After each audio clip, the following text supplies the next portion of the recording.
Bienvenue dans le premier épisode du Creative Trip. The Creative Trip, qu'est-ce que c'est? C'est un tout nouveau format sur ma chaîne YouTube où je suis parti avec une équipe dans toute la France pour rendre visite à des jeunes créatifs que je kiffe tous plus les uns que les autres. On va aller dans le centre de la France, dans le sud de la France, dans le nord de la France et même au-delà de la France. Bon, assez discuté. Aujourd'hui, on se rend en région parisienne et on va rencontrer un créatif que je considère comme un artiste, mais 2.0. C'est sûrement un des mecs les plus talentueux que je connaisse dans l'univers de la customisation en France. J'ai déjà eu l'occasion de travailler avec lui et il m'a fait l'honneur d'être le premier participant à l'émission. Il s'appelle Philippe, aka Estekix, aka Les Palabras, et on va découvrir son univers maintenant.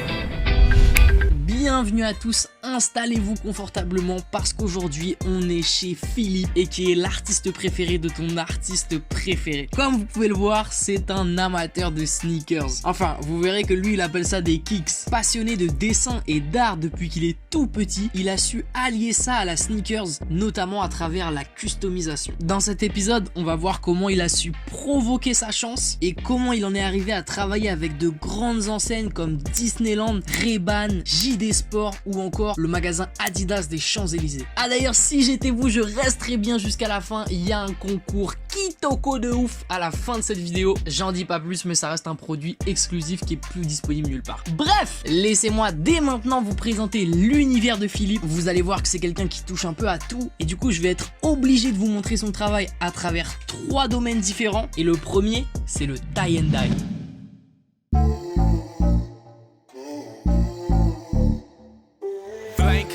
Production.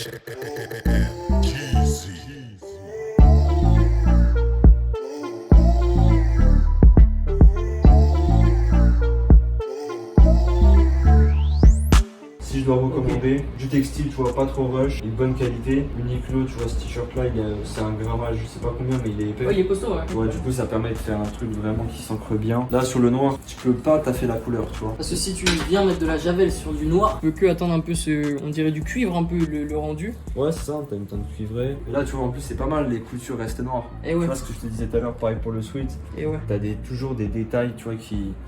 Tu t'y attends pas. Et pour autant, ouais, le sweat qui était noir, bah là, t'as pas du tout le cuir, justement. Parce que je pense que t'as mis beaucoup de javel. Et ouais, ouais. C'est ça, là, en fait, plus tu laisses longtemps la javel dans le textile. Agir, ouais, sur Agir, plus ça va cramer, plus ça va être clair. Ok. Et si tu fais ça bien, tu vois, le textile, quand tu le touches, il est tout neuf encore. Tu vois, c'est pas comme si ça impactait sur la qualité. Ah, je vais pas vous mentir, je suis un grand fan du tie and dye et j'ai été choqué de ce qu'il m'a montré. Il a grave compris l'importance de l'expérimentation. Ah non, perso, j'espère de tout mon cœur qu'il finira par nous proposer une collection à la vente sur son compte textile Les Palabras, parce que ça là, ça serait incroyable. Bon les amis, ça ne fait que commencer, je sais que vous êtes déjà choqués. Restons un peu dans l'artistique manuel et allons faire un tour du côté de la sneakers. Enfin, je dis sneakers, mais vous allez voir que c'est un peu plus spécial que ça.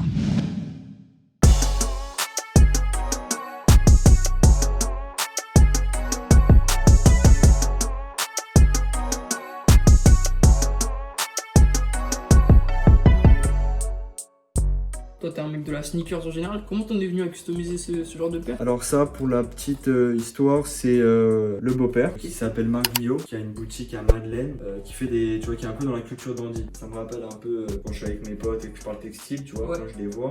Eux, ils parlent costume, ils parlent motif, ils parlent souliers, patines. Ok. Et c'est le même amour de la sape et de la chaussure. Lui aussi, il est ouvert d'esprit. Il aime ce que je fais sur les baskets, même le concept Estekix, tu vois. Il y a vraiment des choses qui suivent, alors que c'est un humain en costume qui fume son cigare, tu vois. Mais il est quand même ouvert d'esprit et il s'intéresse aux choses. De là est venue la collaboration, tu vois, sur les 2 paires noires que tu vois, c'est des prototypes. Ouais. En fait, lui, il choisit, il a un peu ses délires à lui, tu vois. Ouais, ok.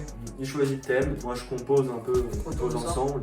Et après, c'est parti. Donc là, il y a la Warhawk. Je pense qu'on va sûrement partir sur une nouvelle thématique. Okay. Bon, là, on en est que à la custom, peinture et tout, mais j'aimerais bien peut-être dessiner de la chaussure, mêler un peu. Voilà, mon univers sneakers à la chaussure. Ok Philippe, alors comme ça t'aimerais dessiner des paires. Bon, à défaut de ne pas être encore designer d'une ligne de chaussures Adidas, vous allez voir qu'il les dessine sacrément bien. Et oui, parce que sur son compte STKicks, Philippe s'amuse de l'actualité sneakers pour créer des posters archi stylés. Air Force One, Air Jordan 1, elles y passent toutes et les prints sont dispo à la vente sur son site. Ah oui, et on m'a même dit qu'il y en aurait peut-être quelques-uns à gagner à la fin de cette vidéo. Bon, moi je peux pas vous le cacher, je suis un grand fan de ce format print et comme vous le savez aussi, je kiffe la créativité et la sneakers. Du coup, je pouvais que tomber amoureux de ce travail et j'avais beaucoup de questions à lui poser à ce sujet.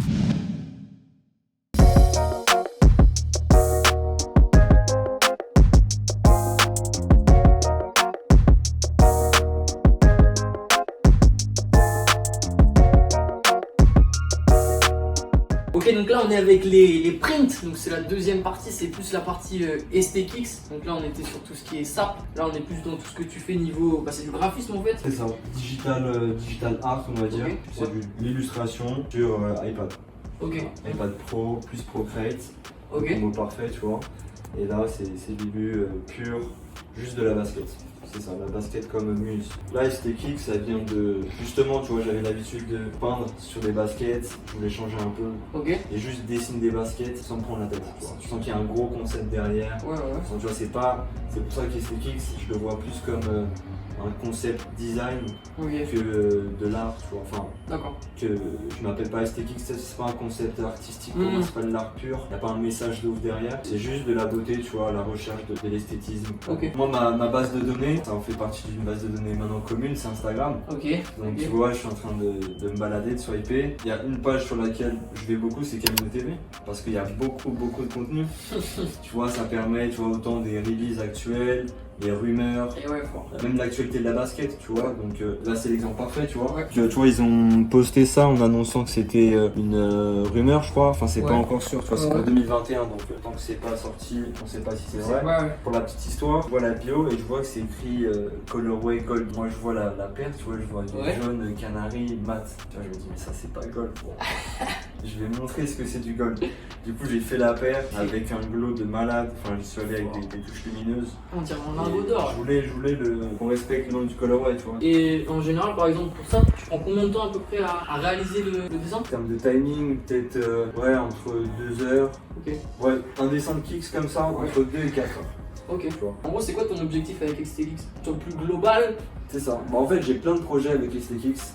C'est juste que, en fait, je me fixe pas de limite. Vu que c'est un concept design, je me dis que j'ai pas de barrière. Tu vois, je peux faire du print, je peux faire du meuble. En fait, le thème global, c'est la sneakers. Là, je suis sur d'autres projets.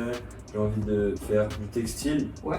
Mais pas du textile vulgairement, entre guillemets. Tu vois, j'ai pas juste envie de prendre la paire, la mettre. Print dessus et tu vois, et juste faire un t-shirt. Bon, je veux quand même qu'il y ait une histoire, donc choisir la paire. Moi, je te dis ça un peu en exclu, tu vois, mais. Allons-y! Tu vois, par rapport à la folie des L et tout, tu vois. Ouais. Là, ce genre de thématique, ça m'inspire. Tu vois, pour le textile, par Ok. exemple. Détourner des logos, tu vois, de créer une équipe de L. Enfin, voilà. J'en dis pas plus non plus, tu vois, mais. Ok, je vois. L'idée, c'est ça. Ce que je trouve marrant, c'est que on pourrait dire que t'es un artiste, mais t'es un artiste un peu 2.0, genre t'as le côté artistique, artisanal, peinture, etc.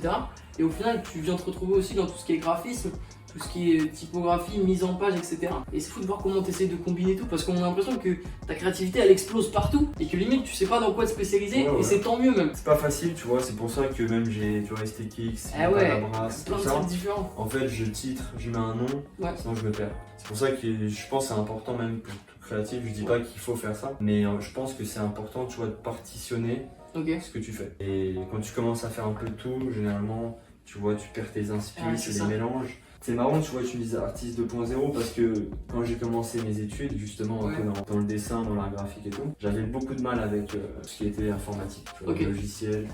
J'étais en mode la mise en page, tu vois, genre c'était des choses, ça m'intéressait pas. Moi j'étais le mec, tu vois, qui dessinait avec son carnet de croquis. J'étais bon, tu vois, même, enfin j'écoutais tout ça, mais j'étais vraiment focus, tu vois, graphisme un peu à l'ancienne. Traditionnel. Même les profs me disaient, voilà, t'es bon, mais tu vois, il y a un moment où il va falloir que tu passes en mode graphiste web, tu vois. Non, là les gars, je vais pas vous cacher, dans ma tête, je commençais à me dire, mais qu'est-ce qu'il sait pas faire? Vraiment, quand je dis que pour moi c'est un artiste 2.0, c'est grave ce que je pense. Il a plein de cordes à son arc, ce qui lui permet de donner une liberté totale et sans limite à sa créativité. Franchement, franchement, après avoir vu tout ça, moi j'étais convaincu. Mais comme vous le savez, derrière tout ça, il y a beaucoup de travail. Et je me suis grave reconnu dans cette façon de travailler qui est celle de tout apprendre tout seul, parce que c'est aussi ce qui m'est arrivé. Et je me suis dit que ça valait sûrement le coup d'être un peu plus curieux et de lui poser quelques questions sur ses études justement, quel a été son parcours en général. Du coup on s'est posé sur le canapé et vous allez voir que son parcours c'est un truc de malade. Moi j'ai une question déjà, est-ce que tu as fait des études dans l'artistique? C'est quoi un peu ton background avant d'être là où t'es aujourd'hui? Alors le background il est études classiques. J'ai commencé, donc je faisais des études, bon je n'étais pas très intéressé par l'école, un peu chaotique. Okay. Bon, rien de très grave. À côté de ça, je suivais quand même des cours de dessin à la maison des jeunes de ma ville. Je faisais du dessin. La chance que j'avais, c'était que j'avais une prof qui était quelqu'un de très réputé en fait. On va dire que mes vrais cours, c'était quand j'allais dessiner, tu vois. D'accord. C'était ça que tu kiffais. C'était ça que je considérais comme travailler, tu vois. C'est là où j'écoutais, tu vois. C'est là où je prenais des notes. Bon, j'ai continué bac pro vente et tout. J'ai fait des choses neutres. À côté, j'ai quand même évolué en allant aux arts décoratifs, les arts déco de Paris. Donc c'est un musée, c'est une école, etc. Là-bas, j'y allais uniquement pour les cours du soir. C'est là-bas en fait où j'ai appris le dessin et la rigueur. Tu vois, faire du nu, c'est pas un truc que tu fais chez toi. Tu vois, tu peux être autodidacte, on l'est tous un petit peu même quand t'es étudiant, mais tu vois, faire du nu, c'est pas un truc que tu peux penser faire chez toi. Tu vois, je faisais des études, c'est un truc qui tenait vraiment à cœur. Mes parents n'ont pas pu faire les études qu'ils voulaient, donc ils voulaient absolument que je fasse un truc. À côté de ça, à un moment, je me suis quand même dit que je voulais gagner ma vie avec quelque chose qui me plaisait. Tu vois. J'ai commencé à chercher des écoles. J'ai fait en premier temps Penningen, donc qui est une école à Paris, qui est réputée mondialement. Grosse école, très dure, très chère aussi. C'est pour ça que j'ai fait qu'une année. J'ai appris énormément là-bas, donc art graphique, du dessin tous les jours. Suite à cette année-là qui a été très formatrice, très pénible, je suis allé à ITCOM, donc une école d'art graphique déjà plus graphiste. Et c'est là où j'ai appris ce qu'on disait tout à l'heure, la mise en page. Au début, j'étais très fermé à ça. Après, je pense que les profs ont fait leur taf quand même. Et ils ont suscité l'intérêt. Et là-bas, ouais, je faisais la diff parce que je savais dessiner, mais à un côté, j'étais très fermé au digital. Mais tu t'es quand même petit à petit... C'est ça, après j'étais obligé et j'ai vu des choses intéressantes, tu vois. Coder, After Effects, où au début je me disais mais jamais je vais aller là-dedans, c'est trop sombre et tout, c'est trop compliqué. Il n'y a rien de créatif, tu vois. Tu bouges des choses, tu crées des blocs et tout. Grâce aux études, finalement, c'est que j'ai appris que le fond est plus important que la forme. Enfin, peut-être pas plus important, mais il faut pas oublier la forme. C'est bien ce que je pensais. Il a quand même fait plusieurs années d'études dans l'artistique pour en arriver à ce talent qu'il a dans le dessin. Mais ça ne nous dit toujours pas à quel moment il a décidé de transmettre ça dans la sneakers. Du coup, je lui ai demandé. J'ai customisé une paire de Timberland. Tu vois, j'ai fait ça au Posca.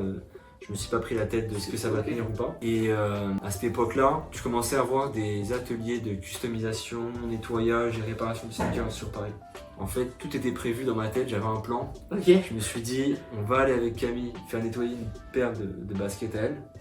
Et elle va avoir la Timberland de pied. Ah, ils vont repérer. Et je me suis dit, il va y avoir un déclic, ils vont forcément... Je me suis dit, ce game... Ah, attends, ce serait pas cette paire là? Exactement. C'est cette paire là? Vas-y, dis Ramon. Et du coup, comme tu peux le constater, elle est ancienne, hein, mais voilà, je savais que ça allait déclencher quelque chose en allant dans ce magasin. Je me suis pas du tout trompé finalement, tu vois, genre j'ai passé tout de suite, j'avais des petites fautes, tu vois, j'avais mon book de graphiste en fait. Tu vois, sur mon portable, j'avais fait exprès de l'avoir à portée de main. Prêt à être ouvert. C'est ça, tout était prêt. Je pense que c'est ça aussi qui a fait le taf, tu vois, le côté vif. Tout de suite, voilà, j'ai présenté mon taf. Tu vois, ils ont commencé à vouloir faire des événements custom. Il faut expliquer. Il faut expliquer qu'il y a des magasins qui font customiser des chaussures, sur Paris, etc.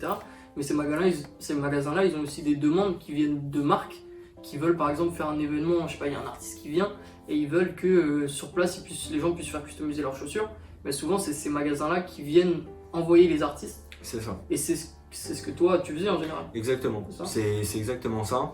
Il y avait tout type d'événements en fait. Tu vois, tu avais Karl Lagerfeld, c'est ça qui est intéressant, de malade. C'est que dans la custom, c'est quelque chose d'assez nouveau. Enfin, tu peux te retrouver, nous on venait de commencer avec les gars, la custom, et on s'est tout de suite retrouvés. T'en as, ils se sont retrouvés en Allemagne, dans le magasin Karl Lagerfeld. Tu vois, sans te mytho, on a dû taper en 2-3 ans, en 2 ans, peut-être 200 events. Terrible. Par tête, tu vois. Chacun. Et partout dans des endroits paumés en France, je me suis retrouvé dans des endroits paumés où j'ai fait un custom pour un employé parce qu'il avait de la peine, tu vois. Mais l'argent rentre quand même, tu vois. Mais quand même, tu tapes la mission dans un truc du père.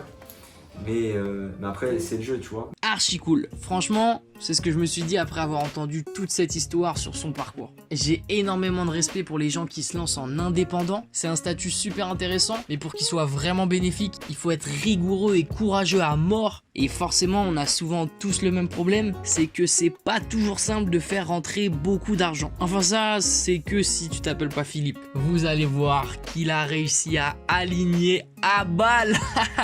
J'étais choqué. Après ces 2-3 années, je suis parti en indépendant. Je me suis réellement rendu compte en fait que il y avait beaucoup d'argent à se faire dans le custom, tu vois. Et qu'il fallait juste être pro. Ça marchait bien, tu vois, mais ça marchait encore mieux pour ceux avec qui je bossais, tu vois. Quand tu t'impliques beaucoup, tu vois, t'aimes bien avoir le dû de ton implication. De ton travail, ouais, c'est sûr. Et quand tu l'as pas, bah, voilà, t'es pas content. Et à un moment, j'étais pas content. Alors, je me suis lancé en indé pour toucher ce qui me revient de droit totalement, tu vois. Et qu'on se donne une idée une idée en général. Par exemple, quand tu avais un bon mois entre guillemets où tu avais pas mal d'events, est-ce que tu peux nous dire à peu près sur combien tu roulais, quel salaire tu pouvais te verser? Un bon mois, je crois que c'est le dernier mois que j'ai fait en tant qu'auto-entrepreneur, tu vois. C'était l'été, juste avant l'été, et j'avais fini presque à 4 000 € en ayant travaillé 5 jours dans le mois. Ah ouais. Tu vois. Et compressé ces 5 jours, genre il y a 3 jours, tu vois, genre j'ai taffé vendredi, samedi, dimanche, j'ai fait vendredi Ray-Ban, ensuite j'ai fini Ray-Ban, je suis allé à Disney, customiser les casquettes. Et le lendemain, je suis retourné à Disney, customiser les casquettes. Et là on a j'ai fait les 3, ouais, samedi, dimanche. Bon, là j'avoue on passe à mon moment préféré de la vidéo. Vous allez voir, j'ai acheté une petite paire de Air Force One blanche. Et le fil rouge de l'émission, ça sera qu'à chaque épisode, l'artiste viendra customiser une partie de cette paire. J'ai juste trop hâte de voir le résultat final quand tous les artistes auront mis leur petite identité sur la chaussure. Ça va être sale. Est-ce que tu te sens chaud pour nous faire un petit truc là tout de suite? Ouais, je suis chaud. On va t'envoyer dans ton atelier et faire ta magie.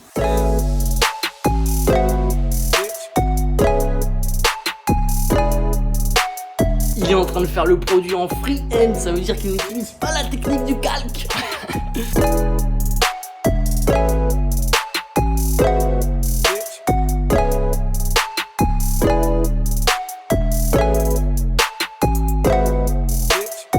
Avant de vous laisser les BG, on est des gens généreux, hein, moi et mon frérot des SteakX. Donc on a décidé de vous faire un petit cadeau. Comme vous savez, je kiffe la Martiard. Et il s'avère qu'en fouillant un peu dans les archives des prints qu'il a fait, on a trouvé 2 prints. Je te laisse montrer le second. 2 prints de Martiard. Tu le vois encore celui-là? Non. Tu le vois plus, donc c'est 2 prints. C'est vraiment un ancien.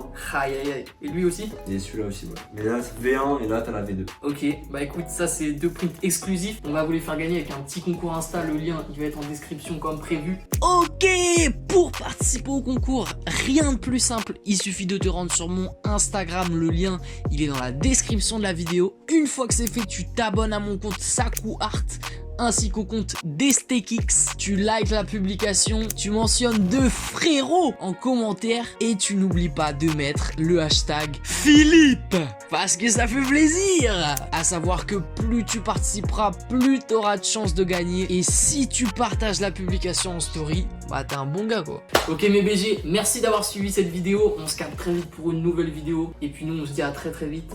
Et ciao. Donc les palabras, les ou las palabras. Les palabras. Ça fait donc 2 fois. Le téléphone il aime trop jacter.